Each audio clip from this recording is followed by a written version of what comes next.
Chapter 12. CS tampan suamiku, Zola, Roland, dan Keira kini sedang santap siang di kafetaria Sopalova. Sesuai janjinya, Zola dibantu Keira menceritakan permasalahan dirinya dengan Regan, mulai dari perselingkuhan Regan dan Clara, keputusannya membatalkan pernikahan mereka, dan keluarnya Zola dari rumah tempat dia dilahirkan dan dibesarkan. Roland salut akan ketegaran Zola. Usianya masih muda dan ia sanggup menghadapi banyak ujian yang hampir semuanya berasal dari orang-orang terdekat. Roland pun berusaha menguatkan dan mendukung apapun keputusan yang akan diambil Zola. Mereka juga mendoakan agar Zola bisa segera mendapatkan kebahagiaannya. Sedang asik-asik mengobrol, tiba-tiba terdengar kasak-kusuk karyawan yang menggosipkan batalnya pernikahan Zola dan Regan. Tapi yang membuat telinga Zola panas adalah ia yang dituduh berselingkuh sehingga Regan meninggalkannya. Ingin sekali rasanya Zola menggunduli si bidang gibah yang mengatakan dirinya lah yang berselingkuh. Tapi biarlah, pikirnya. Biarkan waktu membuktikan segalanya. Siapa benar siapa salah pasti akan terkuat dengan sendirinya nantinya. Lebih indah lagi kalau ada kamarnya, biar mereka tahu rasa. Dengar-dengar si Zola nggak jadi nikah sama Pak Regan ya? Iya, aku juga dengar gitu. Iya kah? Bukannya nggak lama lagi mereka bakal nikah. Apa yang bikin mereka batal nikah sih? Katanya sih si Zola selingkuh, jadi Pak Regan membatalkan pernikahan mereka. Masa si Zola selingkuh? Nggak percaya aku. Iya, aku juga nggak percaya. Itu beneran loh. Jadi gimana pernikahan mereka? Kan undangan udah disebar, aku juga udah dapat. Orang tua mereka udah mutusin si Clara yang bakal jadi pengantin penggantinya. Wah, kasihan Clara ya jadi pengantin pengganti. Panggil Roland seraya memegang tangan Zola. Zola tersenyum tipis. Kalian tenang aja, aku nggak apa-apa kok. Dasar tukang gibah. Rasanya aku pingin olesin squishy mereka pakai balsam geli. Gatal biar tahu rasa. Panas-panas tuh squishy KW. Geram Keira membuat Roland mengerutkan keningnya, sedangkan Zola malah terkekeh geli. Sudah, ndak usah dipikirkan. Apa yang dibilangin Keira, entah nih otak jadi nggak polos lagi. Baringa Zola pada Roland yang tampak berpikir apa maksud perkataan Keira sambil giling-giling kemudian tersenyum geli. Yuk kita balik ke ruangan. Masih ada beberapa proposal yang harus aku periksa ulang. Ajak Zola yang diangguki oleh Keira dan Roland. Hari sudah beranjak petang. Waktu pun sudah menunjukkan pukul 4 PM, waktunya untuk pulang, pikir Zola. Zola meregangkan otot-ototnya yang pegal dengan menarik kedua tangannya ke atas. Lelahnya, gumam Zola. Lalu ia pun membereskan barang-barangnya untuk bersiap pulang. Baru saja langkah kaki Zola memasuki basement untuk mengambil motornya, tiba-tiba ada sebuah tangan yang menarik lengannya hingga ia hampir terhuyung. Lepasin aku, lepasin, teriak Zola seraya memukul tangan seseorang yang menarik tangannya itu. Lalu orang itu langsung membekap mulut Zola agar berhenti berteriak dan melanjutkan menyeret Zola ke tempat yang cukup sepi agar tak ada yang melihat perbuatannya. Ini aku, Regan, ucap Regan seraya berbisik membuat Zola terkejut. Ia pun langsung berontak meminta segera dilepaskan, tapi Regan malah makin mengeratkan cengkeramannya. Kesal Regan tak kunjung melepaskan dirinya. Zola pun menggigit tangan Regan yang membekap mulutnya. Regan berteriak kesakitan karena digigitan Zola. Ngapain sih kamu, Re? Aku mohon jangan ganggu aku lagi. Kamu ngerti gak sih? bentak Zola yang sudah emosi karena tingkah Regan. "Zo, please, jangan batalkan pernikahan kita. Zo, aku cinta dan sayang sama kamu, Zo. Tolong maafkan aku." Mohon Regan dengan wajah memelas. "Baiklah, aku maafin kamu. Jadi pergi dari hadapanku sekarang. Kalau kamu memang benar-benar memaafkan aku, seharusnya kamu mau kembali padaku, Zo. Ayolah, Zo. Pernikahan kita harus tetap berlanjut, Zo. Apa kata orang-orang kalau di pernikahan kita batal dan digantikan oleh Clara? Aku nggak cinta dia, Zo. Aku hanya cinta sama kamu." Apa kata orang-orang? Zola menautkan kedua alisnya. Orang-orang saja sudah tahu pernikahan kita batal dan akan digantikan oleh Clara. Jadi untuk apa memikirkan apa kata orang-orang? Dan tadi apa katamu? Cinta. Kalau kau memang mencintai aku, tentu kau takkan pernah menduakan aku, apalagi sampai melakukan hubungan layaknya suami istri dengan wanita lain. Itu yang kau namakan cinta. Zola mendelik. Zola tak habis pikir dengan pemikiran Regan. Dia bilang mencintai dirinya, tapi malah melakukan perbuatan tak pantas dengan wanita lain. "Itu bukan salahku, Zo. Itu salahmu." Bentak Regan membuat tangan Zola terkepal. "Salahku? Kau gila. Memang apa yang salah denganku?" Zola menggeleng-gelengkan kepalanya. Bagaimana bisa pria itu malah menyalahkan dirinya? Dia yang selingkuh, tapi ia yang disalahkan. "Iya, itu memang salah kamu. Andai kamu mau membantuku menyalurkan A3 serat biologisku ke semua, pasti takkan terjadi. Tapi kau menolaknya.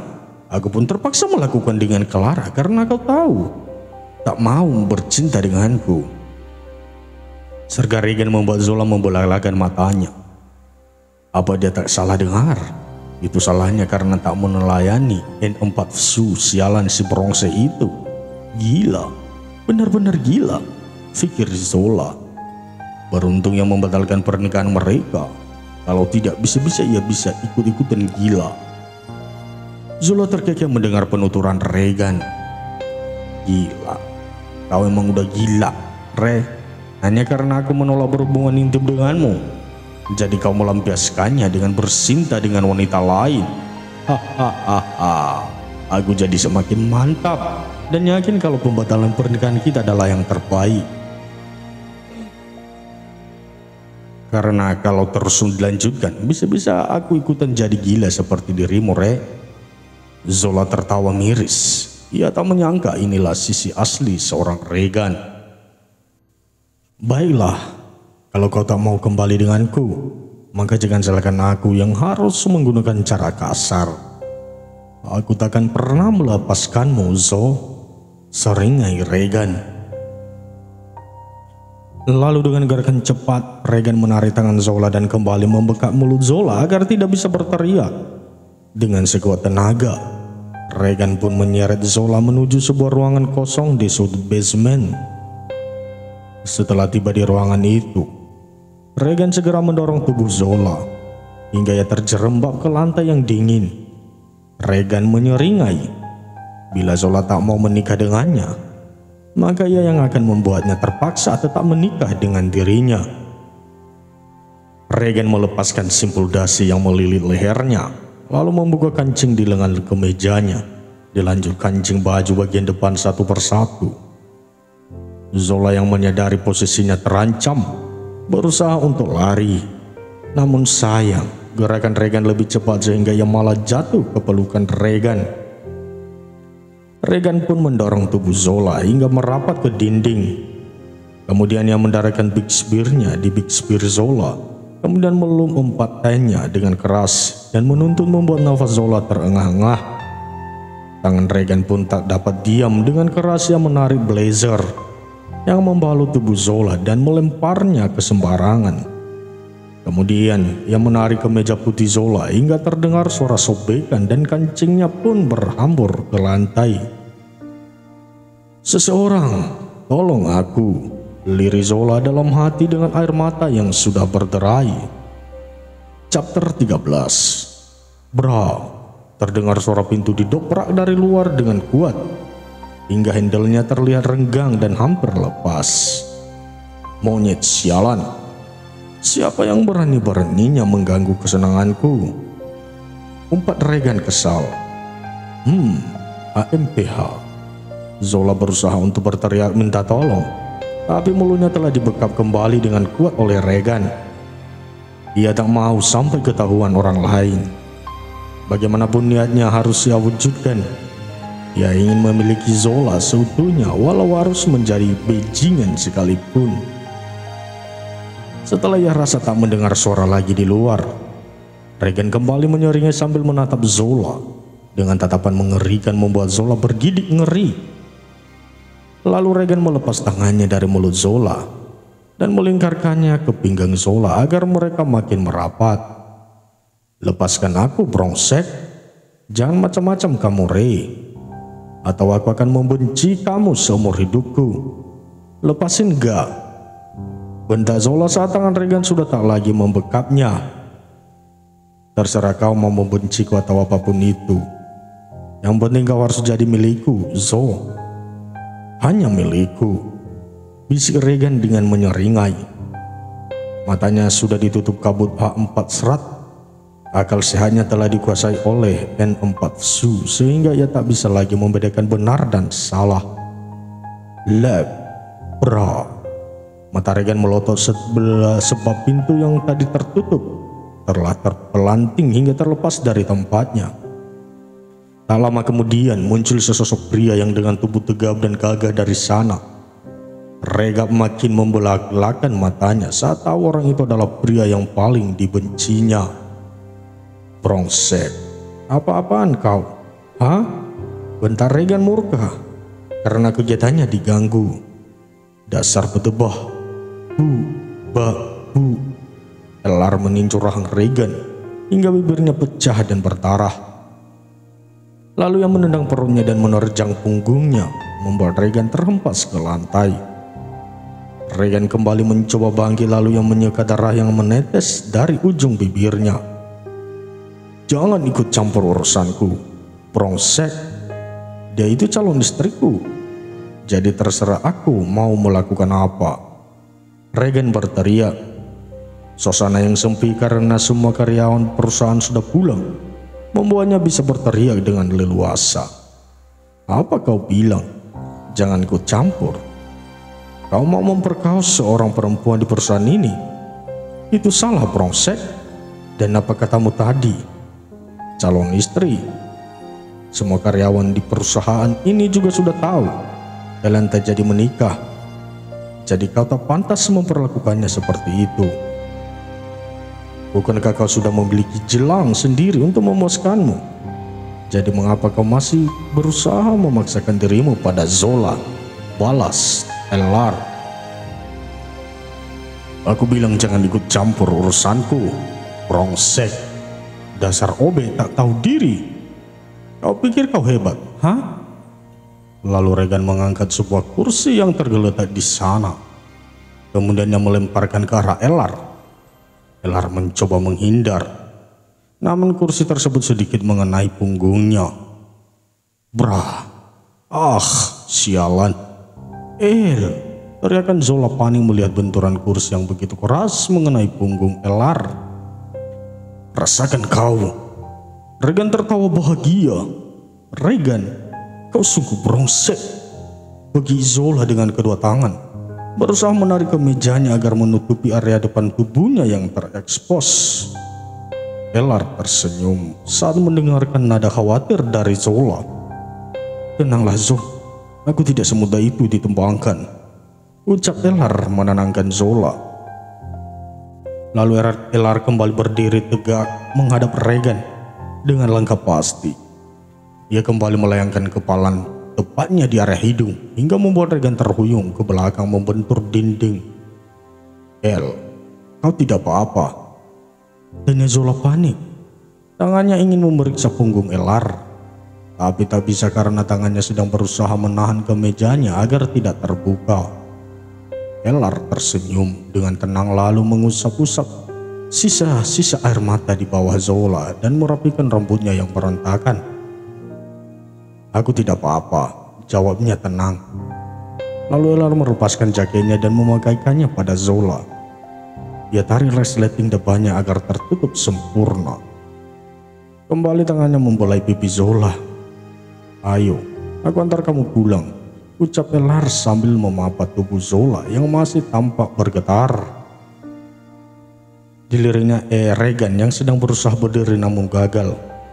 Ia berkali-kali jatuh ke lantai membuatnya menyeringai. "Ini belum apa-apa, tapi bila kau mengulanginya lagi, maka aku akan membuatmu lebih dari ini." "Prongset, sialan, ark." Tidak Regan frustasi saat Zola dan Elar telah menjauh. "Ayo, naiklah, aku antar kau pulang," ajak Elar setelah ia duduk di atas moge tuanya. "Kau yakin pakai ini?" "Ah, bukan maksudku mengatakan motormu tak bagus, tapi lihat joknya, sempit," ujar Zola dengan sedikit meringis. "Aku pulang sendiri aja deh, El. Aku kan bawa motor sendiri," sambungnya. Baiklah, aku akan mengiringimu dari belakang," ujar Elar singkat membuat alis Zola bertaut. Lalu Zola berjalan menuju motornya dan mulai menjalankannya dengan kecepatan tidak terlalu tinggi. Selama perjalanan, pikiran Zola tidak tenang, bukan karena memikirkan keadaan Regan, tapi khawatir Regan akan mengulangi perbuatannya. "Cit, Zola!" bagi Elar karena hampir saja Zola menabrak pembatas jalan. Bersyukur Zola segera mengerem, lalu motornya bila tidak ia bisa benar-benar menabrak. Elar segera memarkir asal motornya dan menghampiri Zola. "Kamu tidak apa-apa, Zo?" tanya Elar panik. Zola menggeleng lalu menghela nafas panjang. "Ya sudahlah, kita lanjut lagi ya." "Masih lama ndak?" tanya Elar. "Enggak kok, tinggal 1 tikungan lagi terus sampai di apartemenku," ujar Zola. "Jangan bagainya pikiran dulu, nanti kamu bisa celaka. Jangan sampai lepas dari mulut buaya, malah masuk ke rumah sakit." Canda Elar mencoba menghibur Zola agar lebih tenang. Zola terkekeh mendengarnya. "Oke, thanks ya." Mereka pun kembali melanjutkan perjalanannya. Setelah tiba di depan apartemen Zola, Zola langsung pamit ingin masuk ke basement. Ia tidak mengantar Zola sampai ke depan pintu apartemennya. Yang penting bagi Elar, ia sudah tahu di mana Zola tinggal sekarang. "El, sekali lagi makasih banyak ya. Aku jadi hutang budi sama kamu. Kamu sudah selamatkan aku dari Regan. Andai kamu enggak ada, mungkin aku akan titik-titik." Sudah, enggak usah bahas itu lagi," ujar Elar seraya menempelkan jari telunjuknya ke depan bibir Zola. "Aku ikhlas kok bantu kamu. Kalau dia berani macam-macam lagi sama kamu, kasih tahu aku aja. Pasti aku akan bantu," ucap Elar tulus memotong ucapan Zola. Mata Zola berkaca-kaca.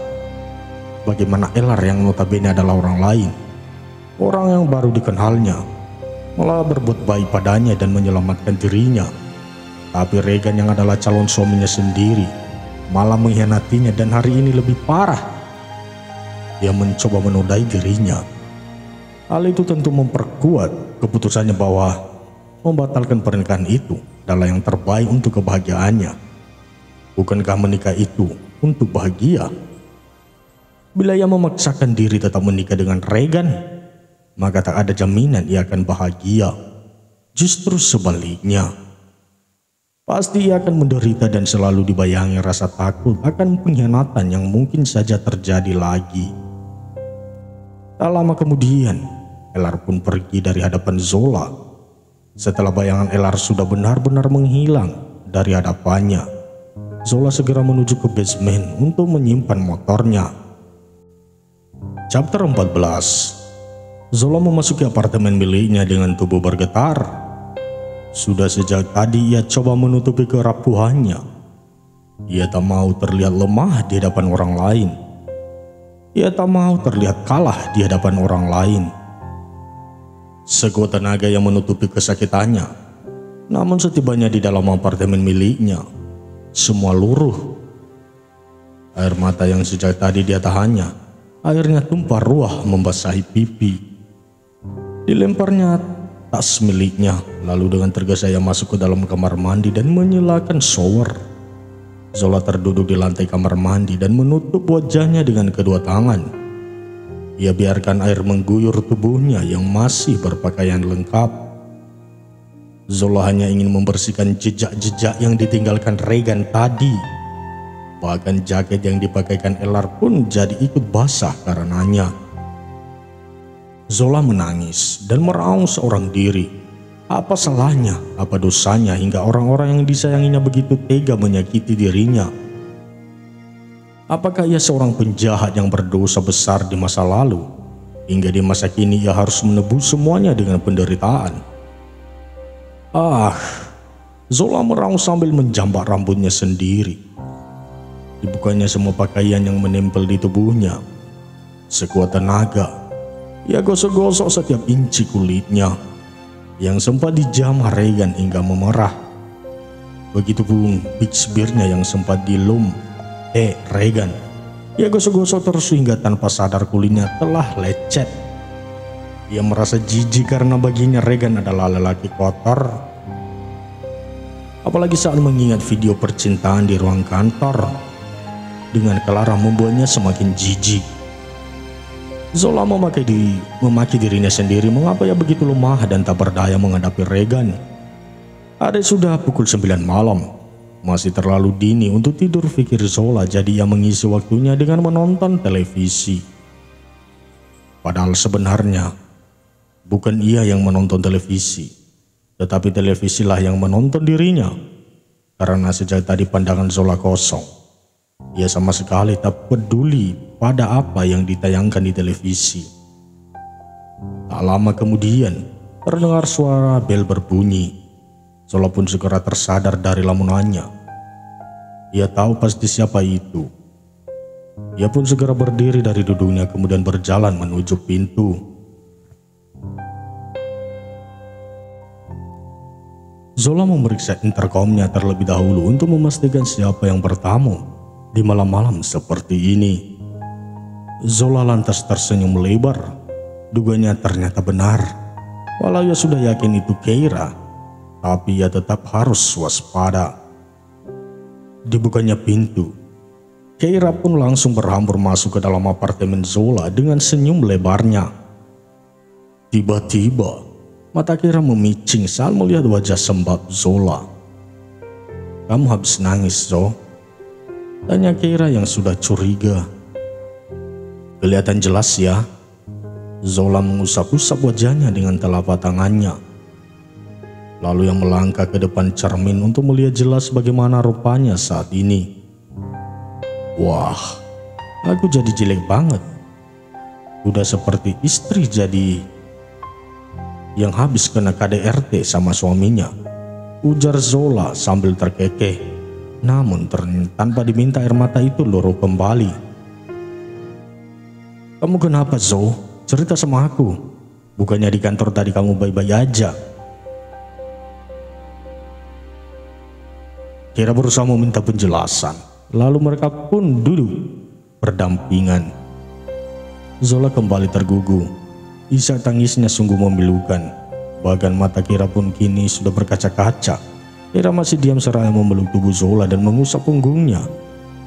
Ia masih menunggu penjelasan Zola, tapi nanti setelah Zola lebih tenang. Setelah menumpahkan tangisnya kurang lebih 20 menit, akhirnya tangisan Zola pun berhenti, lalu dengan perlahan ia menceritakan apa yang sempat terjadi pada dirinya sepulang kerja sore tadi. Keira tampak murka dengan tangan yang mengepal. Wajahnya pun kini telah memerah. Ingin rasanya ia mencabik-cabik tubuh Regan untuk melampiaskan emosinya. Zo, daripada kamu sedih terus mending ikut aku yuk, ajak Keira. Kemana? Tanya Zola dengan kedua alis naik ke atas. Ke tempat yang bisa bikin kamu happy dan melupakan semua permasalahan kamu. Tempat apa itu? Zola selama ini memang tidak pernah keluar malam. Tidak seperti Clara yang gemar keluar malam entah kemana. Zola lebih suka menghabiskan waktu di kamarnya dan bergelut dengan berbagai macam novel kesayangan. Surganya warga LA, Zo. Surganya untuk bersenang-senang, klub malam. Keira tersenyum lebar. Klub malam? Tapi aku belum pernah ke sana. Zola menautkan kedua alisnya merasa ragu. Ayolah, aku yakin kamu pasti akan suka. Kita akan bersenang-senang sampai pagi. Bukankah besok kita libur? Jadi apa salahnya kita menghabiskan malam ini dengan bersenang-senang? Aku juga butuh merilekskan tubuh dan pikiranku. Ayo Zo, please, mau ya?